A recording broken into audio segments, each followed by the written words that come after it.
장차 오실 메시아를 목자에 비유한 경우가 종종 있습니다. 대표적인 예가 그 미가서 5장이죠. 한번 볼까요? 자, 이 말씀을 보시면 베들레헴 에브라다야, 너는 유다 족속 중에 작을지라도 이스라엘을 다스릴 자가 내게로 나올 것이라. 자, 이 무슨 얘기입니까? 베들레헴에서 메시아가 태어난다는 얘기입니다. 그 태어나시는 분이 누구라고요? 그의 근본은 상고의 영혼에 있느니라. 그분은 메시아시고 하나님이시죠. 자, 근데 그 다음 말씀을 잘 보십시오. 그가 여호와의 능력과 그의 하나님 여호와의 이름의 위엄을 의지하고 서서 목축하니 그랬습니다. 목축하니. 목자죠. 목축하는 목자로서 메시아를 표현한 겁니다. 그래서 그 목자이신 메시아를 따르면서 백성들이 거주한다. 근데 이런 일이 어느 지경까지 이루어집니까? 이제 그가 창대하여 땅 끝까지 미치리라 그랬습니다. 자, 이 예언이 그대로 사실 이루어지죠. 메시아가 작은 시골 마을 베들레헴에서 태어나서 이스라엘의 목자가 되고 온 세상의 목자가 되리라. 이 미가서의 예언이 그대로 이루어진 것을 우리는 봅니다. 자, 예수님이 우리가 본 대로, 지금까지 쭉 본 대로 여러 차례에 걸쳐서 예수님은 내가 목자라는 말씀을 많이 하십니다. 양과 목자의 비유, 오늘 우리가 보고 있는 이 요한복음 10장에서 우리가 지금 여러 차례 보고 있죠. 예수님 스스로는 나는 선한 목자라고 말씀하시고 우리는 이제 당신의 양이라고 말씀하시죠. 자, 이게 어떤 선포입니까? 예수님 목자란 사실도 이게 좋긴 하지만 가만히 보면 이게 분명한 선포입니다. 어떤 선포입니까? 내가 구약 성경에 예언된 바로 그 메시아라는 얘기입니다. 메시아를 목자로 얘기했잖아요. 그 목자 메시아가 바로 나라는 선포죠. 사람들은 참 양같이 약합니다. 예. 이제 그러니까 우리가 목자이신 주님을 따라야 되는 거죠. 근데 이 예수님의 가르침을 양과 목자의 비유를 사람들이 들었습니다. 근데 그 중에 일부는 그 가르침을 받아들입니다. 근데 더 많은 사람들은 부정적으로 반응을 해요. 비판적으로 반응을 합니다. 잘 받아들이질 않아요. 주님이 이제 성전 안에 솔로몬 행각에서 거니실 때 그 잘 믿지 않는 사람들이 말씀을 듣고도 믿지 않는 사람들이 몰려와서 요구를 했어요. 자, 24절 볼까요? 뭐라고 요구를 했습니까? 당신이 언제까지나 우리 마음을 의욕하게 하려 하니까 그리스도면 밝히 말씀하셔서 이런 요구를 했습니다. 무슨 얘기입니까 이게 지금? 예수님께 신분을 밝혀주세요. 지금 이런 얘기를 한 겁니다. 만일 당신이 메시아시라면 신분을 밝혀주세요. 예, 속 시원히 좀 얘기해 주세요. 이런 얘기를 지금 하는 거죠. 자, 그래서 이 질문 앞에 주님이 하신 말씀이 이제 그 다음에 이어집니다. 이제 25절, 26절. 자, 우리 화면 보시면서 같이 한번 우리 읽어보겠습니다. 시작. 내가 너에게 말하였으되 믿지 아니하는도다. 내가 내 아버지의 이름으로 행하는 일들이 나를 증거하는 것이거늘 너희가 내 양이 아니므로 믿지 아니하는도다. 자, 주님이 그동안 당신의 신분에 대해서 얘기한 적이 없습니까? 뭐 숨겼습니까? 아니죠. 예수님 분명히 내가 메시아라는 선포를 여러 번 하셨습니다. 여러 번 가르쳤습니다. 어떤 말씀 하셨죠? 나는 다음 화면에 보겠습니다. 나는 생명의 떡이라. 나는 세상의 빛이라. 나는 양의 문이라. 나는 선한 목자라 말씀을 여러 차례 선포하셨습니다. 모두 당신이 메시아라는 선포죠. 근데 사람들이 어떻게 했습니까? 믿지 않았어요. 그 주님이 행하신 일들을 이렇게 그 일들을 보고도 안 믿었습니다. 예. 그러니까 이게 참 문제죠. 주님이 말씀도 하셨고 또 어떤 일을 했습니까? 오병이어로 5천 명을 먹였고 38년 된 마비 병자를 완치했고 또 날 때부터 맹인인 사람의 시력을 회복시키는 이런 일들을 누가 할 수 있습니까? 이거 메시아가 아니면 불가능하죠. 네. 그 사람들이 이런 일을 이제 보았고, 사실 예수님이 하신 일을 보았고, 많은 말씀을 들었잖아요. 근데 안 믿는 겁니다. 아, 이거 참 진짜 이상하죠. 말씀해 주신 거는 다 안 믿으면서 뭐라 그럽니까? 더 말씀해 주세요. 더 들려주세요. 다른 말씀해 주세요. 또 듣고 싶어요. 뭔가 좀 확실한 걸 해주세요. 이런 반응을 보입니다. 이 사람들의 문제가 뭐죠? 이 사람들의 문제는 자기들이 원하는 메시아 상을 가지고 있어요. 메시아의 이미지. 아, 메시아는 이런 사람이다. 메시아는 이래야 된다. 그 이미지가 너무 강합니다. 어떤 이미지상을 가지고 있습니까? 메시아는 정치적으로 뭘 해줘야 된다는 생각을 하는 겁니다. 메시아가 왔다면 로마 제국을 몰아내고 이스라엘의 독립을 가져와야지 왜 저렇게 이상하게 그냥 가만히 있냐? 진짜 메시아 맞나? 좀 정확하게 좀 당신의 신분을 밝혀라. 우리가 원하는 그런 메시아로 한번 좀 일을 해달라. 그런 요구를 하는 거예요, 지금. 예, 자기들이 원하는 메시아가 되어달라고 지금 하는 겁니다. 근데 예수님이 지금 하시는 행동과 말씀 그것과는 다르죠. 그러니까 잘 안 믿는 겁니다. 아, 이상한데? 왜 저러지? 저런 얘기 들으려고 온 게 아닌데? 우리가 원하는 메시아 그런 일을 좀 해주시고 그런 얘기 좀 그런 행동 좀 해주세요. 그런 지금 요구를 하는 겁니다. 사람들이. 근데 예수님은 전혀 그렇지 않죠. 정치적인 메시아가 아닙니다. 자, 주님이 이 땅에 오신 사명이 무엇인지, 가장 중요한 사명이 무엇인지는 성경에서 분명히 이렇게 여러 번 얘기가 되고 있습니다. 경제 문제도 중요합니다. 정치 문제도 중요합니다. 그렇지만 훨씬 더 중요하고 훨씬 더 심각한 문제가 있죠. 자, 성경이 얘기를 합니다. 그 중에 하나를 보겠습니다. 마태복음 1장 21절 볼까요? 자, 이 말씀의 배경이 뭡니까? 요셉과 마리아가 결혼을 앞두고 약혼했죠. 근데 갑자기 마리아가 임신했잖아요. 그 유명한 사건 잘 아시죠? 혼란에 빠졌습니다. 요셉 자기 약혼녀가 임신했습니다. 그때 혼란에 빠진 요셉을 도와주기 위해서 꿈에 하나님의 사자가 나타납니다. 그리고 하신 말씀이 바로 이 말씀이죠. 우리 같이 한번 읽어볼까요? 시작. 아들을 낳으리니 이름을 예수라 하라. 이는 그가 자기 백성을 그들의 죄에서 구원할 자이심이라. 자, 이게 메시아의 사명입니다. 가장 간결하게 가장 분명하게 요약한 메시아의 사명이 바로 이거죠. 뭐라고요? 자기 백성을 그들의 죄에서 구원하는 이것이 메시아의 가장 중요한 사명이라는 것입니다. 오늘날 세상에 문제가 참 많죠. 코로나19 때문에 얼마나 세상이 지금 복잡하고 우리도 1년 반 전에 교회를 닫고 온라인으로 갔다가 이제 다시 이제 대면으로 오려고 지금 여기 이렇게 모여서 준비를 하고 있습니다. 얼마나 많은 참 애를 쓰고 시간을 낭비하고 얼마나 많은 분들이 고통을 당하고 있습니까? 심각한 문제예요. 코로나19가 분명히. 또 아프가니스탄 보십시오. 이런 탈레반 문제들 참 복잡하고 심각한 문제들이 세상에 널려 있습니다. 경제 문제, 정치 문제, 풀어야 할 문제가 산적해 있습니다. 그럼에도 불구하고 예수님은 그 어떤 문제보다 가장 먼저 풀어야 되고 어떤 문제보다 가장 중요한 게 뭐라고 말씀하세요? 그게 바로 죄 문제라고 말씀하시는 겁니다. 자, 다음 말씀 볼까요? 예수님이 왜 나는 선한 목자라고 말씀하신 다음에 곧 이어서 선한 목자가 뭘 한다고 그랬죠? 선한 목자라고 해놓고 곧바로 뭐라고 그랬습니까? 죽겠다는 말씀을 하세요, 지금. 내 목숨을 내놓겠다. 왜요? 죄에 빠진 사람들을 구원해야 되니까. 죄가 가장 심각한 문제니까 이 문제부터 풀어야 하니까 내 목숨을 내어놓겠다는 말씀을 하시는 겁니다. 예수님 시대에 이 유대교 지도자들이 잘못된 메시아 이미지를 가졌다 그랬죠. 비슷한 일이 오늘날도 일어납니다.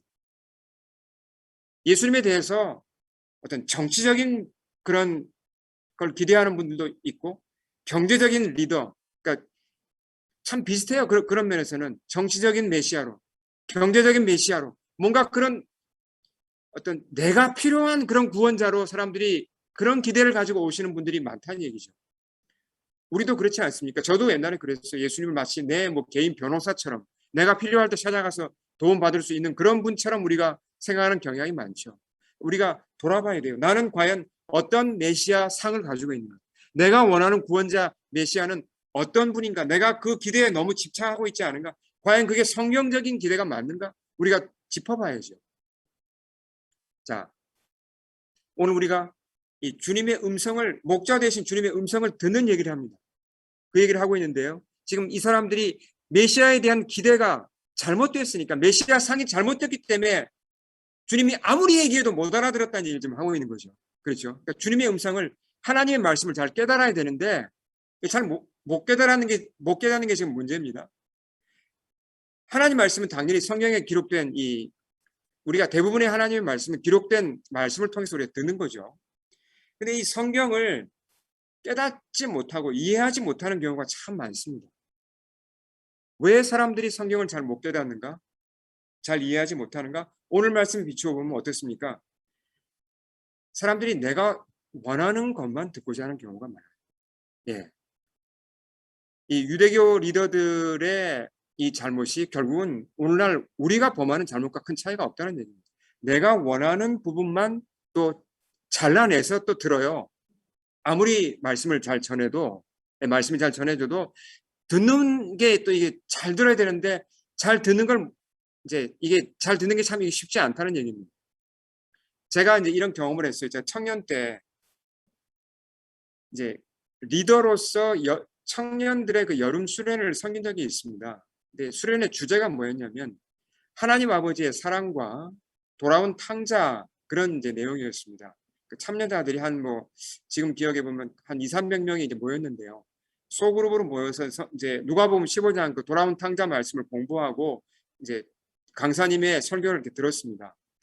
아주 하나님 아버지의 그 사랑, 이 집 떠났다가 돌아온 탕자를 영접하시는 그 사랑이 잘 드러났고 많은 청년들이 이렇게 눈물로 회개하고 그 아버지의 사랑을 받아들였습니다.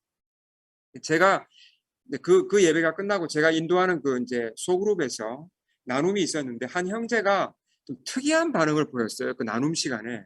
아직도 제가 기억이 납니다.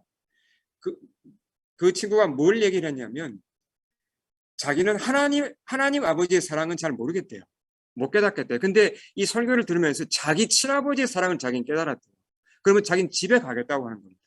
4박 5일 수련회를 왔는데 자기는 당장 지금 자기 아버지한테 가야겠다고 그날로 집으로 가버렸어요. 짐 싸가지고.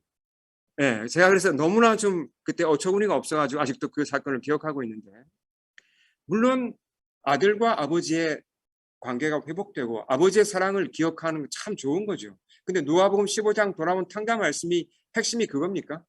아니죠. 만약에 거기서 끝난다면 내 아버지가 나를 사랑한다, 내 친아버지와 내 아버지와 내가 관계를 회복해야지, 이거로 끝났다면 말씀 완전히 잘못 이해한 거죠. 너무나 그건 좁게 이해한 것입니다.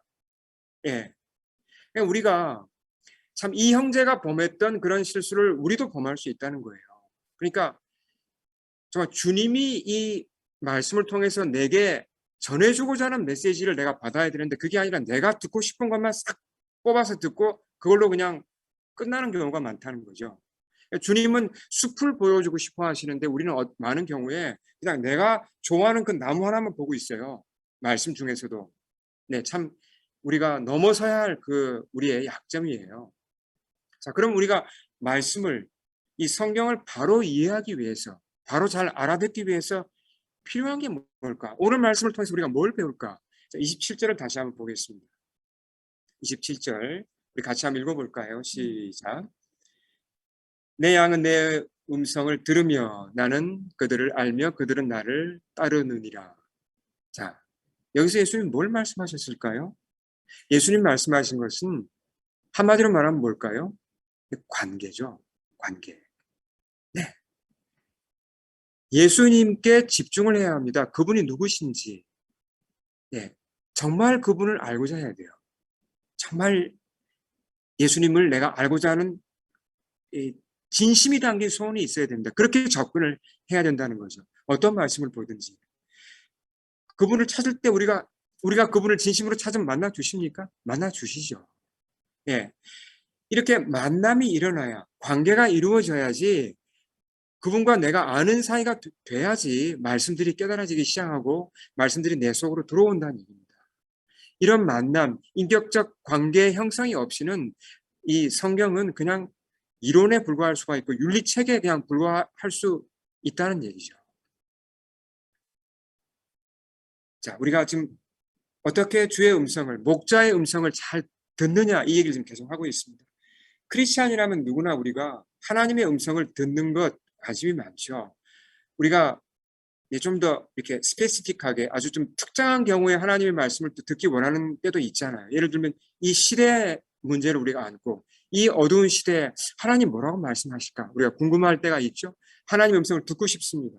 또 우리 교회가 나가야 될 방향이 뭔가? 뭐 이런 걸 위해서도 우리가 하나님의 음성을 듣고 싶어 합니다. 좀 더 좁게 보면 개인적으로 어떤 중요한 결정을 앞두었을 때 주님의 뜻이 뭔지 궁금하죠. 주님이 내게 뭐라고 말씀하시는지 우리가 듣고 싶죠. 예를 들어서 청년들이 이제 학교를 졸업할 때 어떤 길로 가야 되는지. 크리스찬 청년들 당연히 주께 묻죠. 주의 음성을 듣기 원합니다. 장래 문제에 있어서. 그렇죠? 그리고 또 뭐 사업과 관계된 일을 할 때도 중요한 결정을 할 때 우리가 하나님의 음성을 듣기 원합니다. 어떤 때는 그래서 우리가 금식하기도 하고 철야하기도 하면서 주의 음성을 듣기를 원해요. 서점에 가보시면요. 하나님의 음성을 듣는 법에 관한 책이 많이 나와 있습니다. 저도 그중에 여러 권을 읽어봤어요. 근데 그걸 읽어도 하나님의 음성을 듣는 게 그렇게 쉽지 않습니다. 잘 들리지 않아요. 자, 더 나아가서 이걸 잘못 듣고 실수하는 경우도 많습니다. 나는 하나님의 음성을 들은 것 같은데 사실 지나고 보니까 그것이 단순히 내 생각이었던 경우들이 있죠. 어떤 경우는 또 그냥 다른 사람이 해준 말이 내 마음속에 남아있다가 그게 하나님의 말씀처럼 내가 착각한 경우도 있습니다. 예.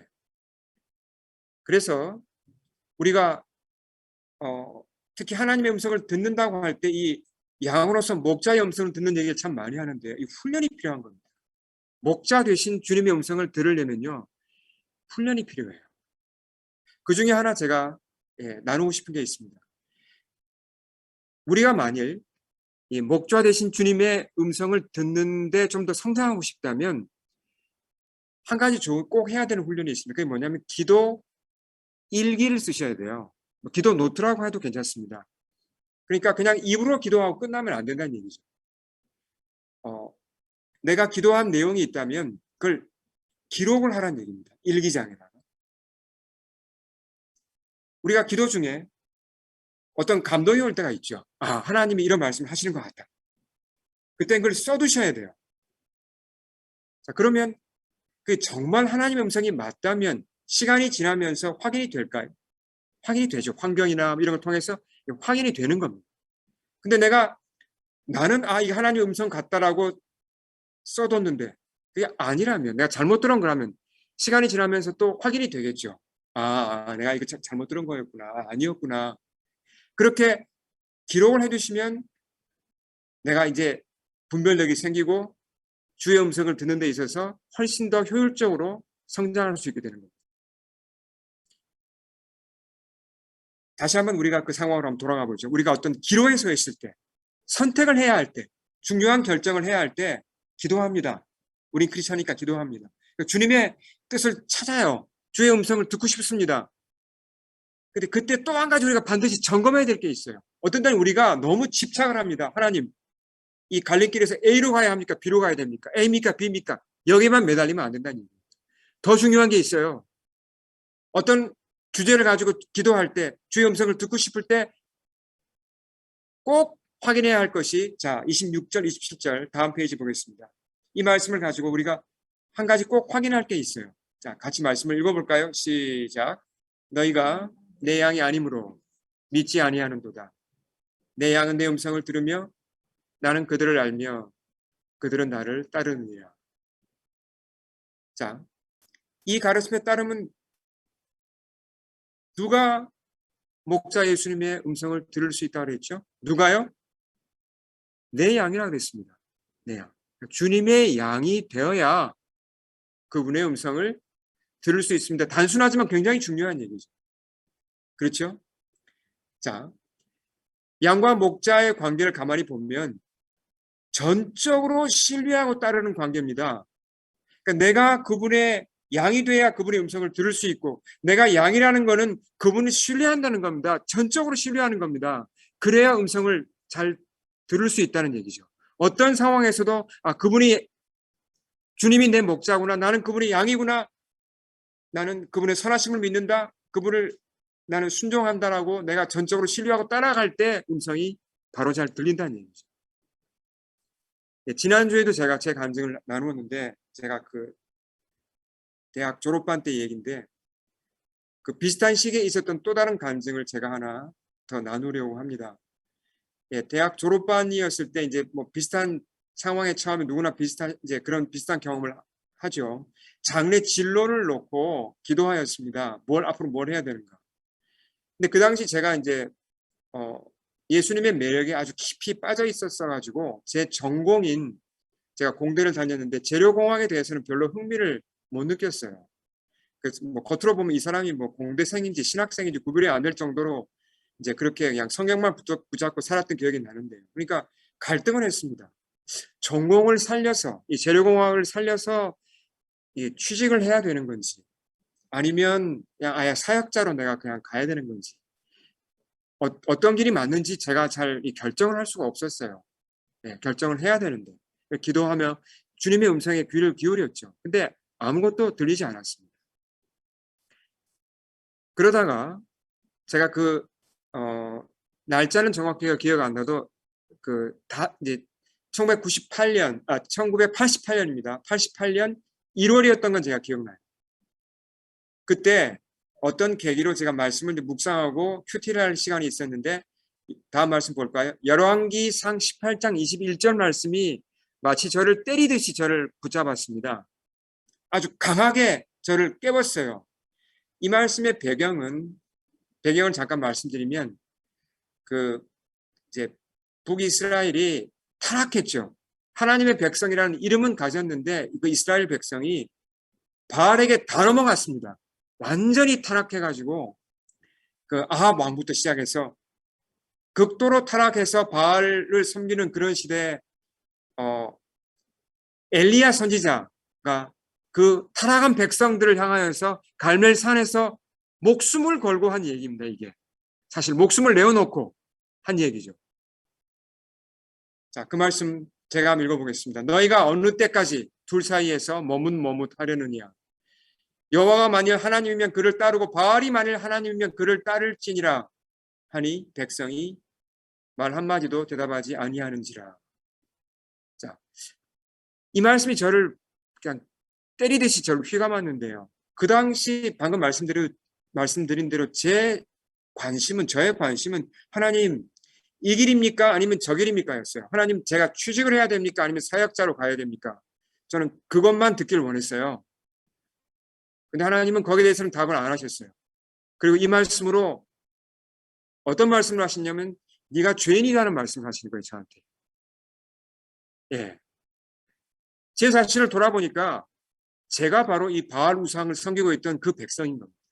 너무나 부끄러웠어요. 저의 죄가 그대로 다 드러나니까 이 탐심과 사람들의 칭찬을 구하는 그런 어떤 욕심과 그런 어떤 그 내면의 여러 그 어둡고 악한 것들이 다 드러나니까 하나님 앞에 정말 부끄러웠습니다. 아, 내가 이렇게 형편없는 모습을 하고 있었구나. 적나라하게 다 드러난 겁니다. 이 말씀 앞에. 뭐 눈물을 펑펑 흘리며 회개할 수밖에 없었죠. 그리고 주님과의 관계가 회복되었습니다. 마음속에 있던 모든 그 바알 우상들을 다 내어쫓고 다시 주님께 제 마음의 첫자리를 내어드렸습니다.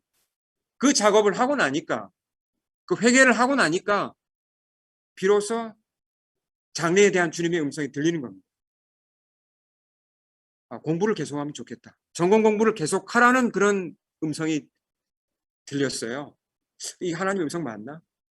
제가 그래서 그걸 친구들과 선배들과 함께 나누었습니다. 제가 이런 일이 있는데 대학원에 진학하라는 것 같다. 하나님께서 좀 기도 좀 해주시고 함께 좀 저한테 좀 이렇게 도와달라고 같이 좀 저를 좀 이렇게 잘 인도해 달라고 그렇게 나누었습니다. 그 과정 가운데 결국 이제 확인을 할 수가 있었죠. 하나님께서 전공 공부를 계속하라는 게 하나님 뜻이 맞구나. 당장 사역자로 가는 게 아니구나. 제가 그때 이제 깨닫고 공부를 계속 한 거죠. 지나고 보니까 그때로부터 10년, 20년이 지나고 나니까 하나님이 정말 저를 그때 정말 바른 길로 인도하셨다는 걸 제가 이제 깨닫게 되는 겁니다. 저도 몰랐지만 하나님께서 저를 이제 전공 공부를 계속해서 이렇게 어떤 과학자의 길도 가게 하면서 사역자로 두 가지 다 하는 그런 어떤 이제 사역자로 저를 만들기 원하셨고 인도하기 원하셨던 거예요. 예, 그것이 이제 시간이 지나면서 이제 확인되었습니다. 주님께 큰 감사를 드리게 되었죠. 자, 결론입니다. 많은 사람들이 이런 기도를 하죠. 갈림길 앞에서 누구나 다 이런 기도를 합니다. 주님, 제가 A와 B 길 중에 어느 길로 가야 합니까? 알려주세요. 어느 분야에서 일을 해야 합니까? 어떤 직장으로 가야 합니까? 누구와 결혼해야 합니까? 어떤 사업을 해야 합니까? 우린 이런 기도를 합니다. 하나님의 음성을 듣고 싶어 합니다. 이게 필요 없다는 얘기가 아닙니다. 중요한 기도 맞습니다. 근데 이 기도를 하기 전에 더 먼저 해야 될 기도가 있습니다. 어떤 기도죠? 오늘 말씀에 기초한다면 그것은 나와 목자이신 예수님과의 관계를 점검하는 기도입니다. 관계를 분명히 하는 기도입니다. 어떤 기도를 해야 되죠? 주님, 제가 지금 주님을 목자로 인정하고 있는 건 맞습니까? 제가 진짜 목자로 인정하고 주님을 따르고 있습니까, 주님? 아니면 제가 제 멋대로, 제 마음대로 앞서가고 있습니까? 주님 알려주십시오. 이런 기도를 해야 된다는 얘기입니다. 그분과 나와의 신뢰를 먼저 확인하고 잘못됐으면 바로 잡고 이게 먼저라는 얘기예요. 그러면 그 다음에 내가 기도하는 것들도 풀리게 되죠. 주의 음성이 들려오게 됩니다. 우리는 주의 음성을 듣고 그분을 신뢰하고 순종할 준비가 되어 있습니까? 우리 함께 기도하겠습니다. 주님 앞에 머리 숙이겠습니다. 우리 선포된 말씀 앞에 자신을 돌아보면서 기도하겠습니다.